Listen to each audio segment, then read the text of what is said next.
నమస్తే, welcome to our channel. జ్యోతిష్య వాస్తు పండితురాలు దశక కామేశ్వరి గారు ఉన్నారు, వారితో మాట్లాడదాం. నమస్తే మేడం. నమస్కారం అమ్మా. మేడం, అయితే ఒక్కొక్కసారి అన్ని బాగుండి అంతా బాగుంటుంది, చక్కగా వెళ్ళిపోతున్న ఒక ఫ్యామిలీ సడన్ గా ఒక చిన్న యాక్సిడెంట్ జరగడం, లేకపోతే అనారోగ్య సమస్యలు ఇబ్బంది పెట్టడం ఏముండదు. అప్పటి వరకు అంతా నార్మల్ గానే జరుగుతుంది. సడన్ గా ఏదో ఒక పెద్ద అనారోగ్యం తెలుస్తూ ఉంటుంది. ఏంటి ఇలా అయ్యింది, మనం అంతా చాలా ఆరోగ్యంగానే నడిచాం కదా అనుకున్నప్పుడు చాలా మంది చెప్పేది మీ ఇంట్లో ఏదో వాస్తు దోషం ఉంది, లేకపోతే మీ ఇంట్లో ఏదో చిన్న ఏదో ఇబ్బంది ఉంది అని చెప్తూ ఉంటారు. సో అంటే ఇప్పుడు మనకి వాస్తు దోషాల వల్ల ఇటువంటి ప్రాబ్లమ్స్ కూడా వస్తూ ఉంటాయా? అసలు వాస్తు దోషం ఎంతవరకు ఉంటుంది, దాన్ని ఎలా పరిగణలోకి తీసుకోవాలి అంటే మీరు ఏం చెప్తారండి? చాలా మంచి ప్రశ్న అమ్మా. వాస్తు దోషాన్ని ఎంతవరకు పరిగణలోకి తీసుకోవాలన్న క్వశ్చన్ మాత్రం చాలా మంచి క్వశ్చన్. నువ్వన్నట్టు ఇల్లంతా బాగుంటుంది, సమస్యలు వస్తాయి. ముందు సమస్య అనేది అనేక రకాలుగా వస్తుంది. ఇప్పుడు విపరీతంగా అగ్ని ప్రమాదాలు జరుగుతున్నాయండి మా ఇంట్లో అంటారు. ఆ వాస్తుకి చూడ్డానికి వెళ్ళాను నేను అత్తాపూర్లో.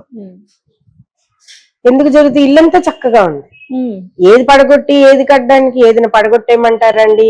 ఈ గోడ పెట్టాక వచ్చింది, టేబుల్ పెట్టాక వచ్చింది, ఈ స్టాండ్ పెట్టాక వచ్చిందంటే కాదు. అలాగే దొంగతనం జరిగింది, ఇల్లంతా బాగుంది కాదు. ఏం మారుస్తారు అందులో? అయిపోయింది రెండు. ఇక పిల్లలకి వృద్ధిలోకి రావట్లేదు, ఏం మారుస్తారు అందులో? ఇల్లు బాగుంది. అయితే మేము అక్కడి నుంచి వచ్చేసాక ఇక్కడ బాగుందండి అంటారు కొంతమంది.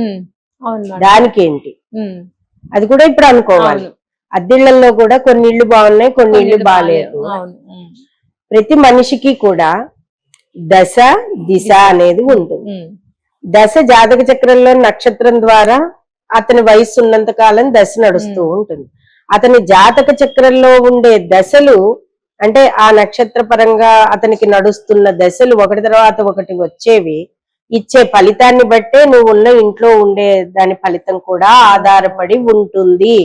ఇది అందరూ అర్థం చేసుకోగలిగితే ముందు వాస్తు అనే భయంలోంచి బయటకు వస్తారు. ఒకటి.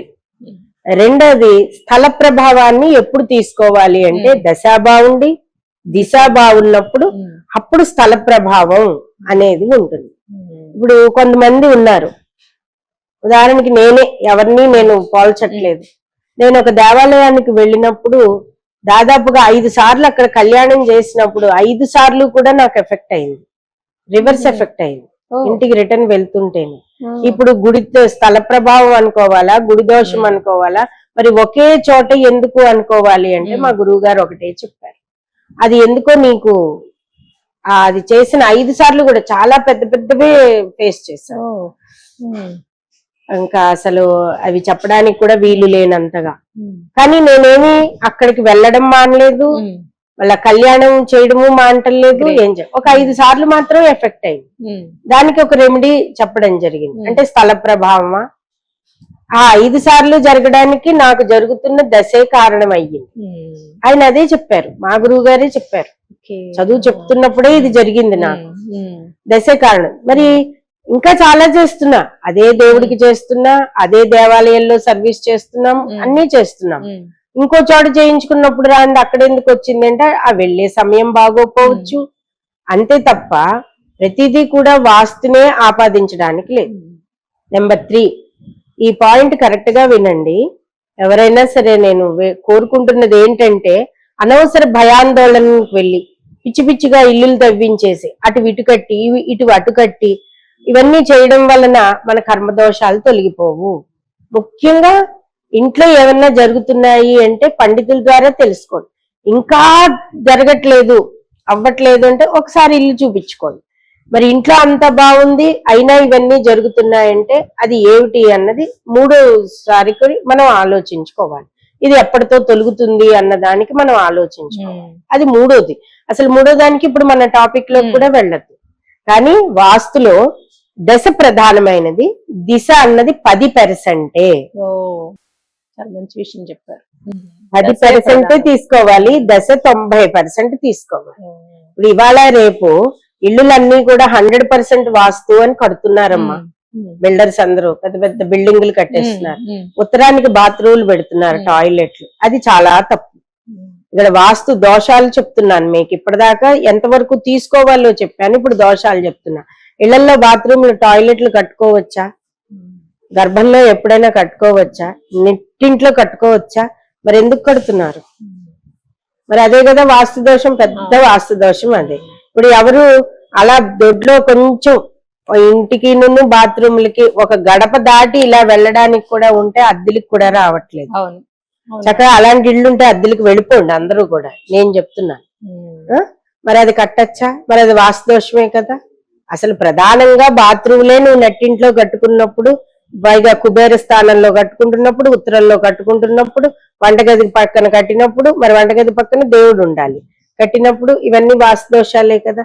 ఇవన్నీ మానేసి మాకేదో జరుగుతున్నాయి అనడం తప్పు. లేదా 90% మాత్రమే దశని తీసుకోండి, 10% మాత్రమే వాస్తుని తీసుకోండి. ఇప్పుడైతే అసలు లెక్క లేనంతగా వాస్తు దోషాలు అన్ని చోట్ల ఉన్నాయి. కానీ ఉన్న మటుకు ఏదో వాళ్ళు కొనుక్కున్నారు పాపం కష్టపడి, కాబట్టి ఏవో చిన్న చిన్న మార్పులు. అందుకని అండి ఇల్లు కొనుక్కుంటాము, మమ్మల్ని ఎప్పుడు కొనుక్కోమంటున్నారు, ఏ ఫేసింగ్ నప్పుతుంది అంటే, ఫేసింగ్ ఎప్పుడు కొనుక్కోవడం పక్కన పెట్టిన ఆయన, నువ్వు చేయాల్సిందల్లా ఏ అపార్ట్మెంట్ లో అయినా సరే వంటగది పక్కని ఈశాన్యానికి గనక జరుగుతున్నప్పుడు బాత్రూమ్ టాయిలెట్ ఉన్నది మాత్రం కొనుక్కోకు. ఇది ప్రధాన వాస్తు దోషం. ఈశానుడు ఆ పరమేశ్వర స్థానం అది. అక్కడ చీపురు కట్టలు, డస్ట్ బిన్లు, షింకులు, అంట్లు తోమడాలు, చేతులు కడుక్కుని పుక్కిలించి ఉమ్మడాలు, నీళ్లు ఉండాలి కాబట్టి వాష్ బేసిన్ పెట్టానంటారు. ఇది చాలా తప్పు. ప్రతి గది బెడ్రూమ్ లోనూ కూడా మీకు 4 దిక్కులా చూసుకుంటే ఈశాన్యంలో గనక చెప్పులు పెట్టుకోవడం, తర్వాత మాసిన బట్టలు పెట్టుకోవడం, తలుపు పక్కనే పెడతారు.